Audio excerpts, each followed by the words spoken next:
name is Christine Winicky, CO Director. Today we'd like to welcome a young stroke survivor, Carlos Bermea. Welcome, Carlos. Hello, Hi, how are you? I'm good. Good. Thank you for agreeing to share your stroke story with us. We're really excited to have you join us and to share a little bit about you and about your stroke story. So what I'd like to do is, if it's okay with you, I'd just like to ask you a few questions. Yes, Good, good.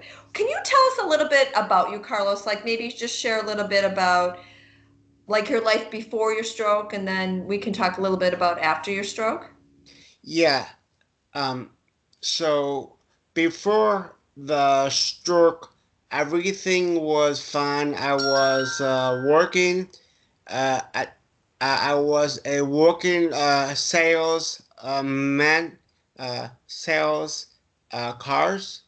Um, I was married. I had one kid. Uh, his name is Carlos also, Mm. and everything was fine. But after the when I was the stroke, um, I was well before that.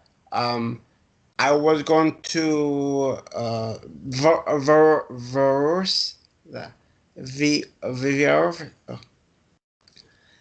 verse. You were going where? I'm sorry. My we had to go to the court because we Oh, were the going court for to. your divorce. For your divorce? Yes, Okay. yes, Okay. So you were and going through a divorce. yes. Also, I was my also with my weight was really high. Also my blood pressure was really high, about 200 plus. Wow. Um, yeah, so were the big things. What everything would happen with my stroke, you Okay. know. And I think you had mentioned before, because you're a part of a group that, we're involved with, and you also said that you were drinking quite a bit because of the Yes, divorce and the stress and very high stress of what was going on. yes.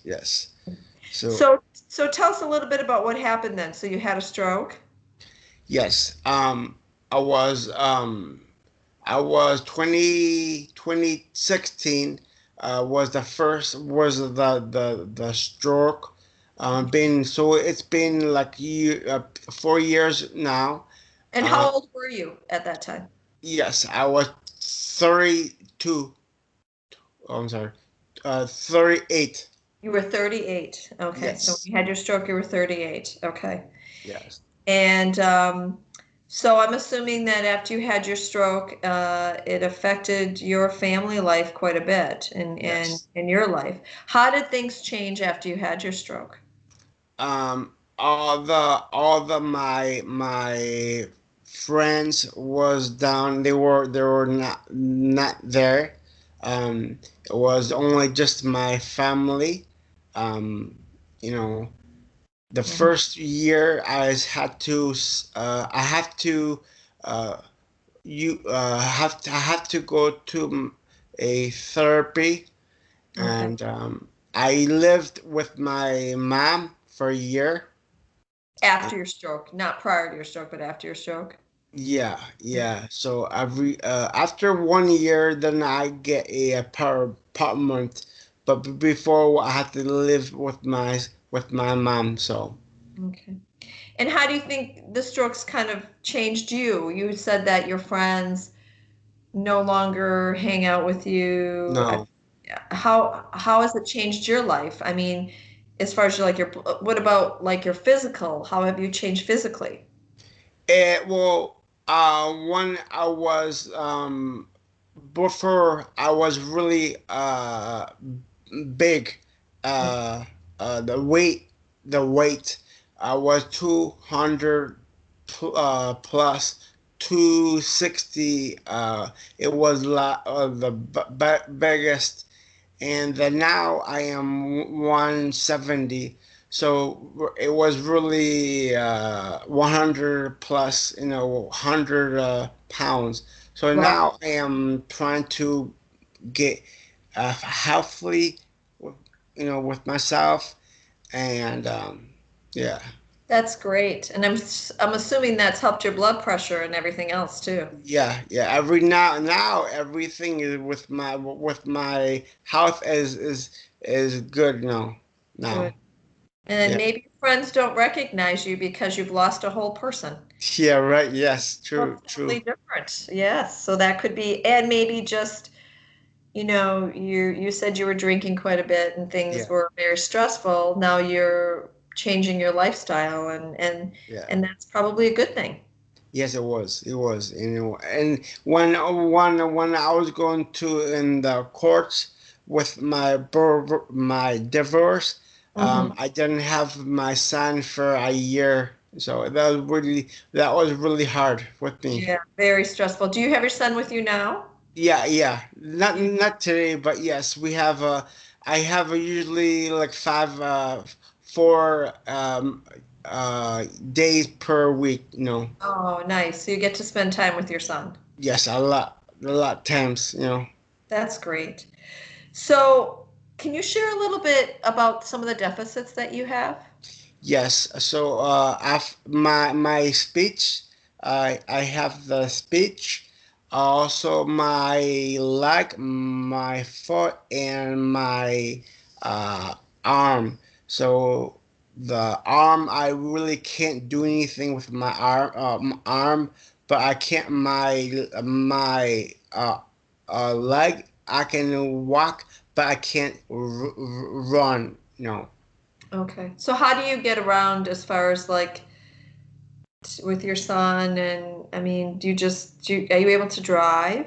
No, I drive. I can't drive, but we can go to my our. We have a my. I have a trust tricycle, so Oh, we can go outside and we can go to the store. We can go to the dollar store. Things that can go there. yeah. So you can still get out and about Yeah. and okay, that's great. Do you still do therapy, like physical therapy, speech therapy? Yes, I don't do the speech, but I do the arm. So So you do some of your arm. You'd mentioned to me in the past about Botox. yes, So can you explain that, what you have done? yes. So I get Botox and every 3 months. So I get the my foot and I get my arm every 3 months, and that's really really good. And then when I'm doing the Botox, when I do after a month, I I go to the therapy for a month, with for the stretching for me. Okay. So you're still getting at least some therapy. Yes, yes. So, and I'm sure I mean, I'm sure additional therapy would be beneficial to you if you could get even more than that. Yeah, right now I don't have like that's the thing is we don't have like a low budget for therapy. It's harder because I have only the Medicaid. So the Medicaid doesn't that it's hard. Okay, so you don't actually, so it's expensive Yes, to get, very yeah. yes. And you just said you can't drive, so how would you get to therapy? I have to use my family, because I have a bus, but the bus I can go to the bus for the therapy because the therapy is far from me, so I Oh, have to use my family, and sometimes it's hard to ask my family. sure, sure. And maybe I know that you and I have worked with students before. Maybe, working with students where they're offering, a low cost or no cost rehab Yeah, where they learn at the same time you get additional therapy might be helpful, or yes, a strategy. It may be done via something. Zoom, or, remotely, where they're benefiting from working with a stroke survivor who has deficits, and you're benefiting from regaining some use of your arm or your speech or whatever that may be. Anything. Yeah, that would be great. Yeah. Um, so how could like the healthcare community, stroke coordinators, physical therapists, or even us as CEO, do you think help you or other stroke survivors improve their quality of life? I think just uh, we need to talk people like me. So what's going on with our social life, you know. Hmm. You mean more like providing more support, Yes. more blogging support groups, whether they're virtual, in Or person, and maybe for your age, more for yes, young stroke survivors, which we're doing right now, and you're a part of that through CO, but maybe doing more of that because more. there's different issues like you just said, transportation, Yeah. divorce, family, jobs, things that maybe for an older stroke survivor doesn't affect them as much as it does someone that had a stroke at 38. Yes. Yeah, okay. Before we conclude, I just want to ask you what would you want to tell other stroke survivors, or what would you want them to know? And just try and try to be positive. Be positive. Yeah, Yeah. that's a Don't very try, good you know. message. Be positive, and that's a great way to end it. You gotta be positive and keep That's it. trying and keep working hard at your Yeah. recovery, which you have. Well, thank you again, Carlos, for sharing your stroke story with us, and sharing a little bit about yourself, in the stroke that you did have, and how we could maybe help young stroke survivors or other people through this journey. So I just want to thank you again for sharing your story, and have a Thank great, you. great, great day. You too. Thank you so much. Thank you.